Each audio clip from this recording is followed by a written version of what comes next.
Hello, ladies and gentlemen, boys and girls, and welcome to the Diz Quiz. As always, I'm your host, Tommy T, back at you with some more Disney trivia and fun. This week, a lot of theme park history coming up because we do have the theme park duo joining us.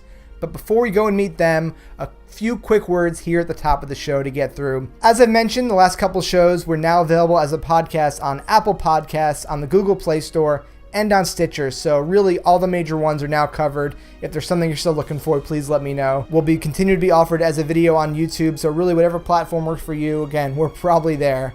And speaking of all these platforms, whatever one you're listening to us on, it really means a lot to me if you were to hit subscribe or hit the like button, or if you're a podcast listener, leaving a review is really helpful. Now, this show is all about reaching Disney fans like me, like you, and by subscribing, by rating, by liking, by doing all that stuff that I know is annoying and everybody asks you to do, it's helping me get to more Disney fans and grow this community out. So I really appreciate you doing that.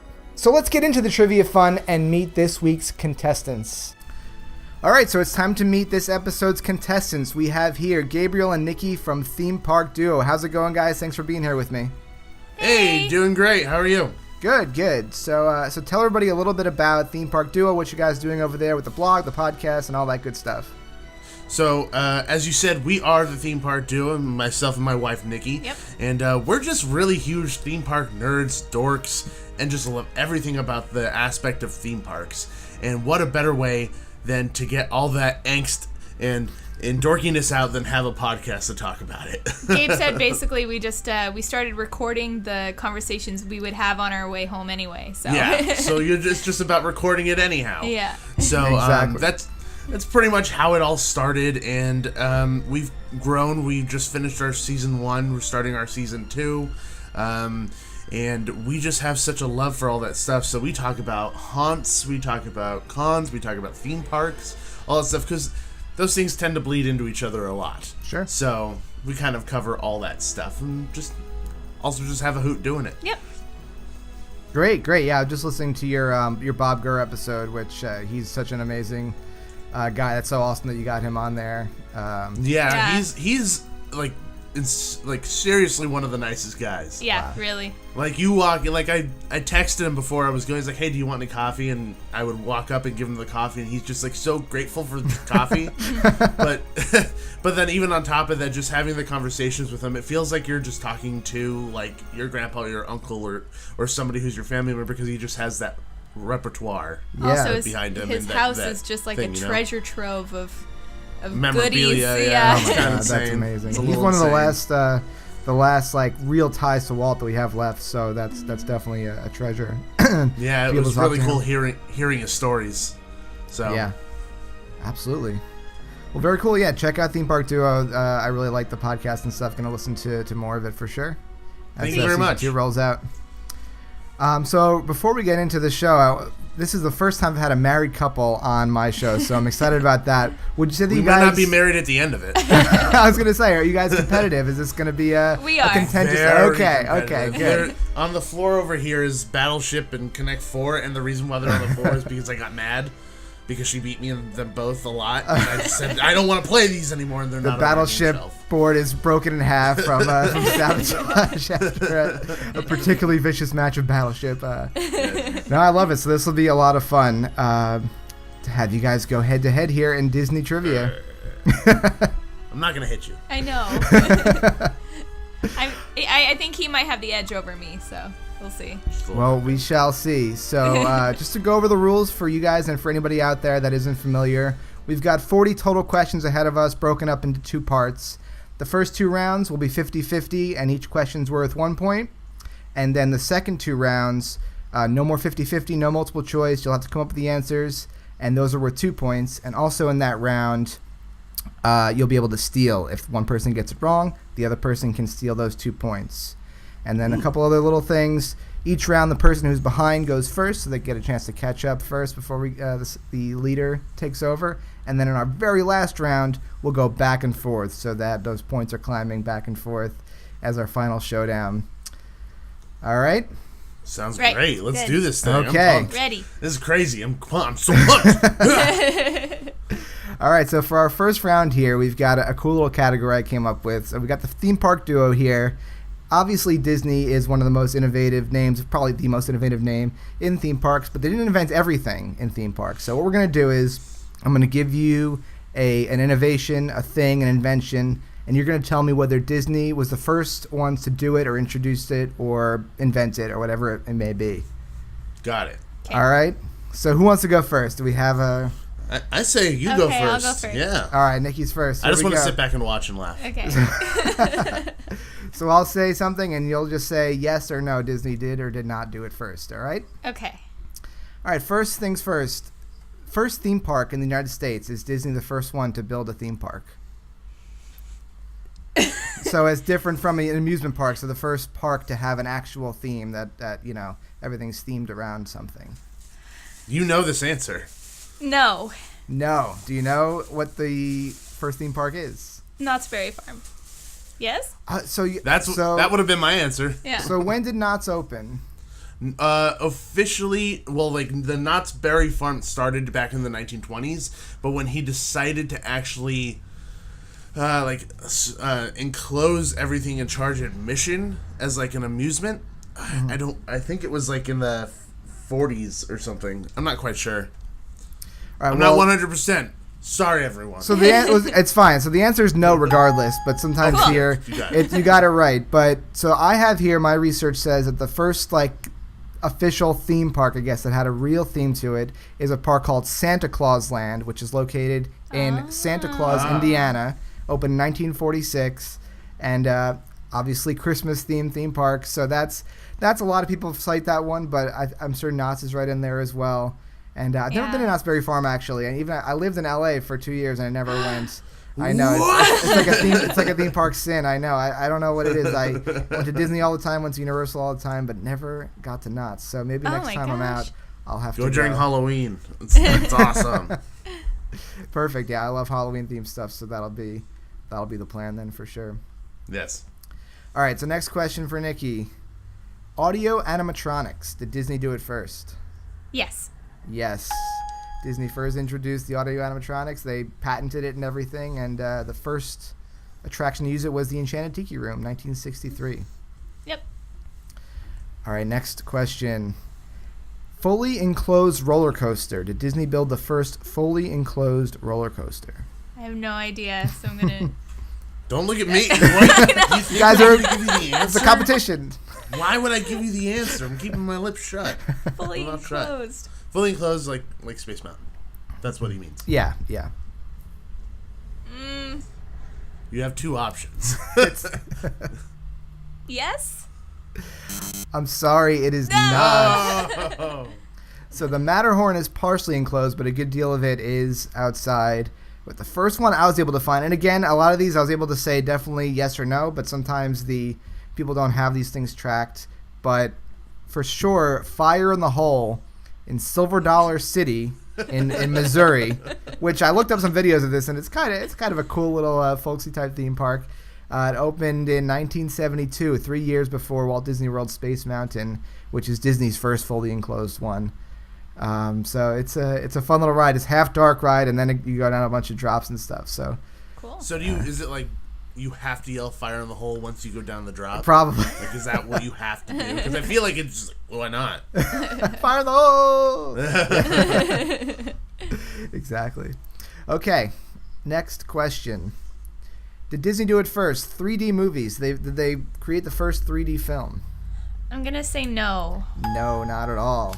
Yeah. In fact, people experimented with 3D films early as the 1890s. Before Walt Disney was even born, there were things. And the first wide release one was in 1922. The Power of Love, it was called. It was the first widely released 3D movie. Cool. Okay, next question. The Omnimover system. So that's like the Haunted Mansion type system where it's a conveyor belt type ride system. Did Disney do it first? Yes. Yes, they did. Did you Yay. talk to Bob Gurr about this at all? Because he was one of the masterminds behind it. That's why I was like, I think Bob Gurr pretty much invented that. So if you didn't say yes, I was gonna be like, we literally talked to the guy who did it. I know. No, I had a really good feeling it was a yes. Yeah. And one of the big deals that he, I think, came up with, though, don't quote me on this, but is the way it can turn to face different scenes, because otherwise you're just staring at the car in front of you, and that's not a very good experience. Or, the whole back of you is wasted space. So being able to turn to face different scenes is a really big innovation there. First used in Adventure Through Inner Space in Disneyland, 1967. Okay, so that takes us through the first 5 here. Hey, you did pretty good.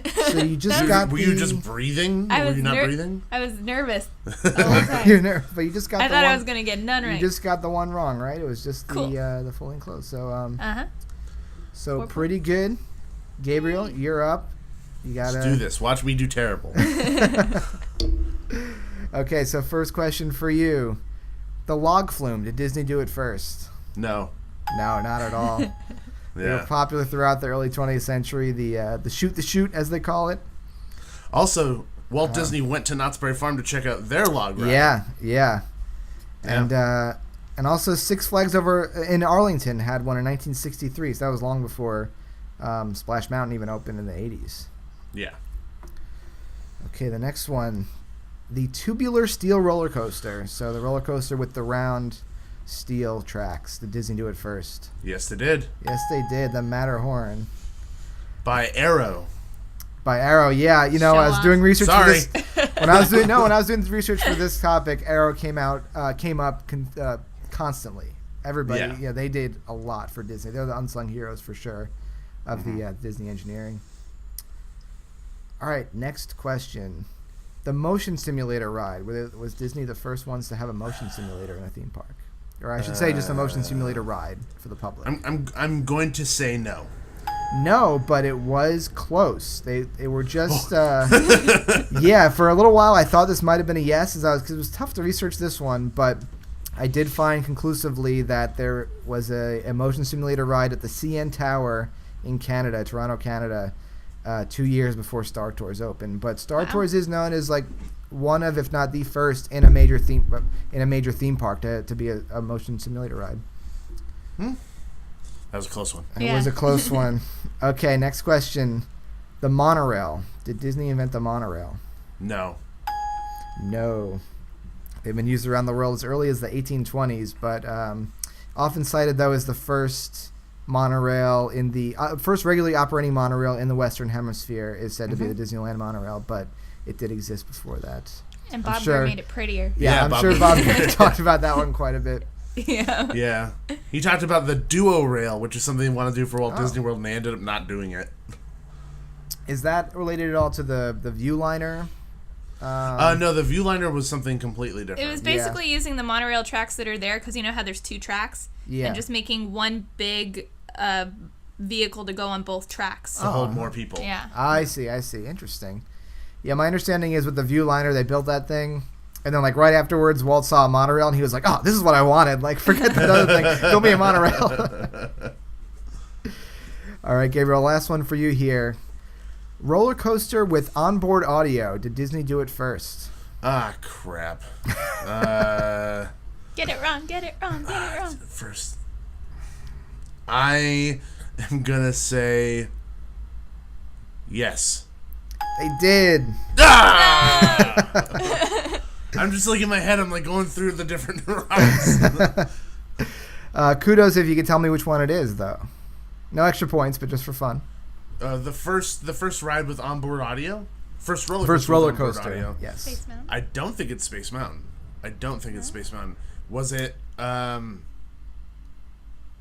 just going to tell you, it is Space Mountain, but can you tell me which Space Mountain it is? It's our Space Mountain. It's our Space Mountain. It is not. Oh, is it Paris Space Mountain? It is Paris Space Mountain. Oh. Yeah, the reason I was why like, is it's not Florida. Because ours, not Florida, because they just still. have the boombox at the bottom and they just press the button. And then ours didn't have it immediately, and that's the only other one in my mind that I can think of. So right, there you go. Yep. Cool. Yeah. So after one round, Gabriel got all 5. Nikki got 4 to 5. So it is Not anybody's game, certainly. Pretty freaking close.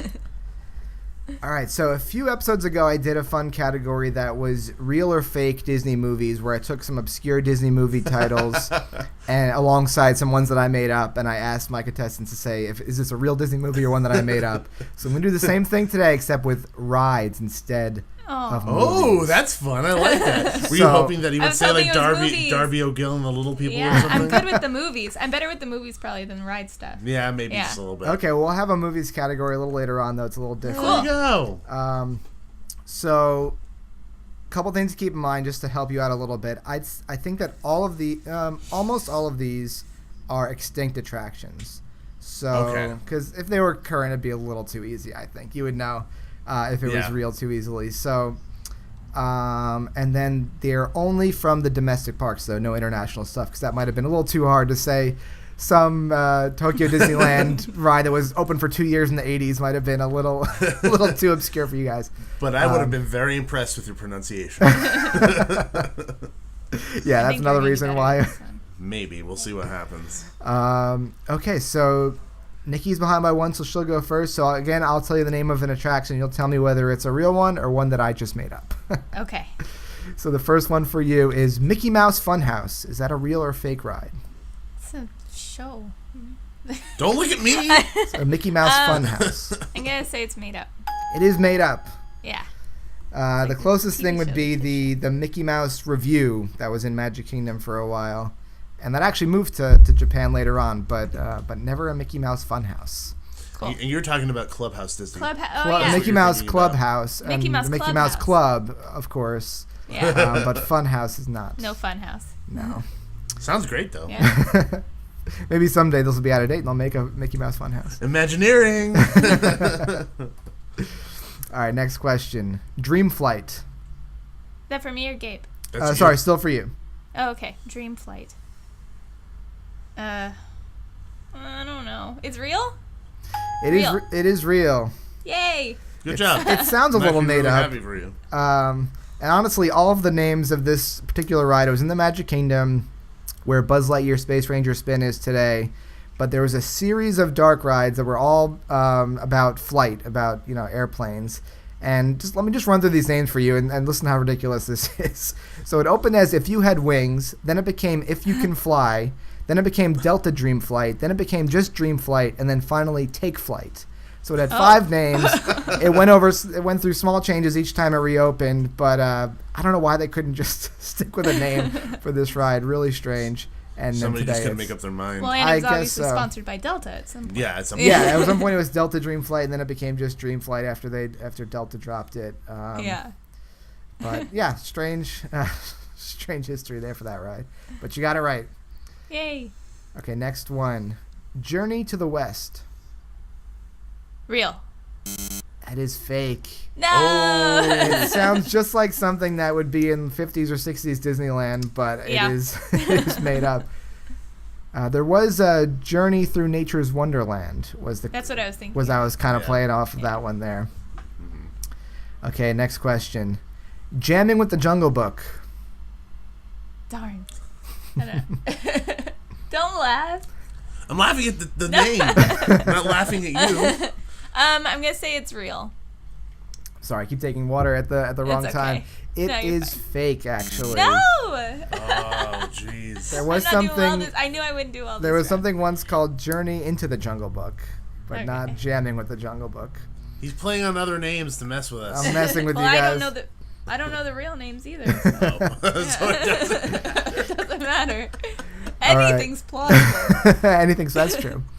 All right, last one here for you, Nikki, is rocket rods.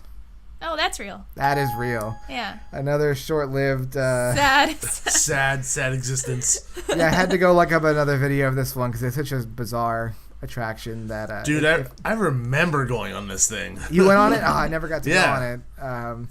Even in the videos, it's constantly breaking down, though. Like, it just stops randomly in the middle of the track just all the time. And it lasted 2 whole years, but that was it for rocket rods. And now I go to Disneyland, Tomorrowland, and just stare longingly at the track and say, "Put something on that track." I know. Pretty much. We actually just recorded an episode with Rich from a previous episode of yours, and we were talking about Tomorrowland and how sad it is just to see basically the corpse of a previous attraction just still sitting there. Yeah, it's one of those things. Yeah, it's really. It was like when they had the Skyway buildings in Magic Kingdom for a long time, just sitting there being nothing. Finally, I got rid of those, but just one of those things. All right, well, you still managed to get 3 out of 5, Nikki, so not bad at all. I don't know how well I'm going to do. So.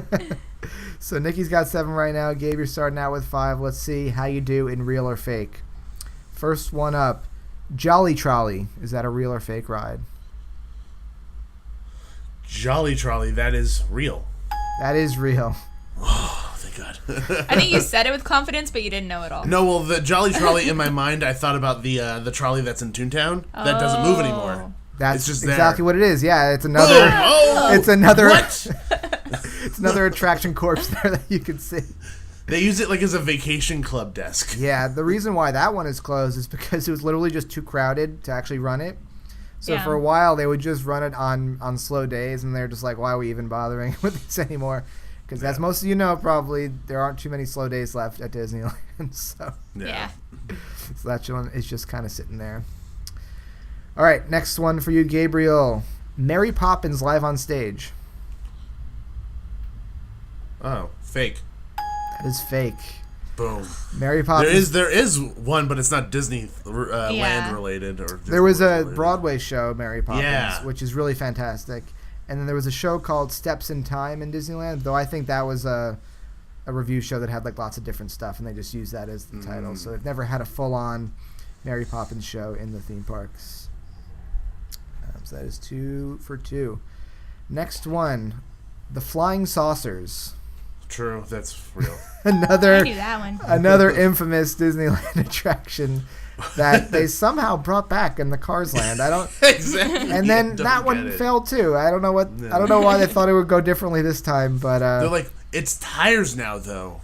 Right. So it had a different theme to it. But I remember watching one of the Disneyland documentaries where they're just all the Imagineers just laughing about this ride because you watch videos of it and like people are trying to make these things move and they're just not working. It's really hard.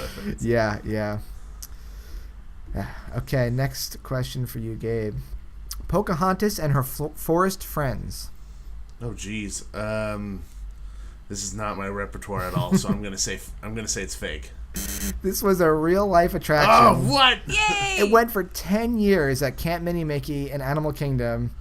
I don't know how. It was really one of those shows that's really just for kids. It was kind of just silly. Pocahontas running around on stage with her forest friends. And yeah, I remember going to it when I was a kid for sure. But yeah, that's a real thing that happened. Ah, dang. That's not perfect. See, that's your first miss. We're closing the gap. All right, well, last one here in real or fake is Flight to Jupiter. Fake. That is fake. Yeah. I think it's obvious that I was playing off of Mission to Mars and Flight to the Moon, but there was never a flight to Jupiter. Mm-hmm. All right, so well done, guys. After 2 rounds, Gabriel is at 9, Nikki at 7. So still, with next round being 2 pointers, anything is possible. But that's going to do it for part 1 of the show. Really fun stuff here, going through some theme park history with you guys. So why don't you give one more word about theme park duos? People can check you out.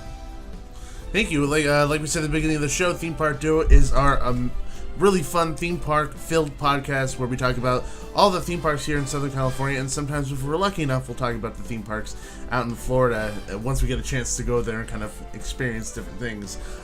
We also talk about Halloween conventions and all that stuff. You can find us everywhere, Facebook, Instagram, Twitter at Theme Park Duo. Mm-hmm. And if you ever want to contact us, you can email us at themeparkduo@gmail.com.